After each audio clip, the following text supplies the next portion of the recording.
It's 10:30 a.m. May 23rd.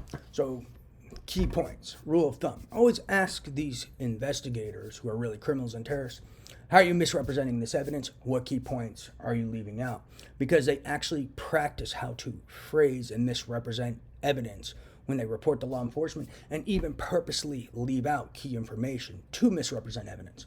That's 20 to multiple life sentences involving RICO, terrorism, economic espionage, sexual slavery, organized crime, and more. They also love to manufacture evidence.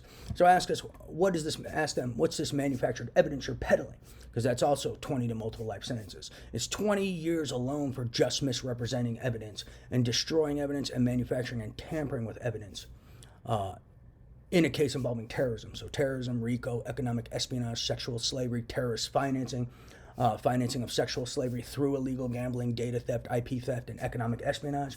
It's probably multiple life sentences. And it's not just one account of economic espionage. There's multiple accounts of economic espionage, not just one, which is just 15 years alone. So there's big-time economic espionage, there's slavery, there's sexual slavery, there's terrorism, there's RICO/organized crime/illegal gambling, there's illegal weapons manufacturing and distribution in the form of neurophysiological weapons disguised as medical tools and science tools. They're really weapons. They're using them to defeat opponents and abuse them into compliance. So there's a lot of highly illegal stuff going on, but they love to misrepresent evidence. Always ask them how they're misrepresenting evidence and, give them multiple life sentences like they deserve. Another key point is, like I said before, these people are also indirectly admitting to being guilty. Anyone trying to blackmail people into silence about terrorism, RICO, organized crime, illegal gambling, terrorism, illegal weapons manufacturing and distribution, slavery, sexual slavery, and more. Anyone trying to blackmail people into silence about things that endanger the globe and humanity clearly endanger the globe and humanity, are indirectly admitting they are threats to America and threats to the globe. Because no one would try to blackmail someone into silence about illegal weapons manufacturing and distribution, implantation terrorism, satellite terrorism, sexual slavery, and people who endanger America and humanity. No one would try to blackmail someone into silence about their large-scale hand-tying exercises, their large-scale witness tampering, unless they were involved. Because typically, like I said, upstanding citizens, when they hear about terrorism, when they hear about organized crime and RICO, they report that. They don't try to blackmail witnesses into silence about that. So look for people trying to blackmail people into silence about such crimes. Those people are indirectly admitting to being involved with those crimes or working for heads of this terrorist organized crime Hydra organization with multiple heads, and they're either indirectly admitting to being involved or working for the heads of this Hydra.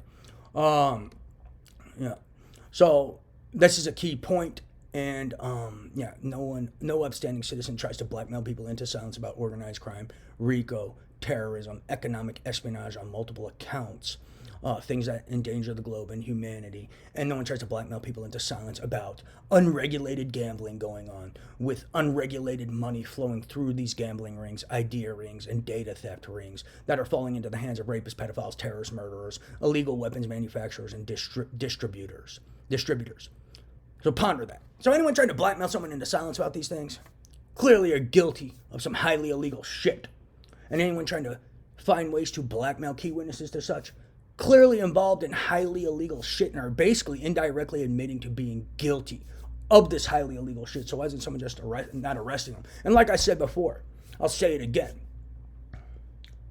Covering up these crimes and staying silent about them, that's multiple life sentences.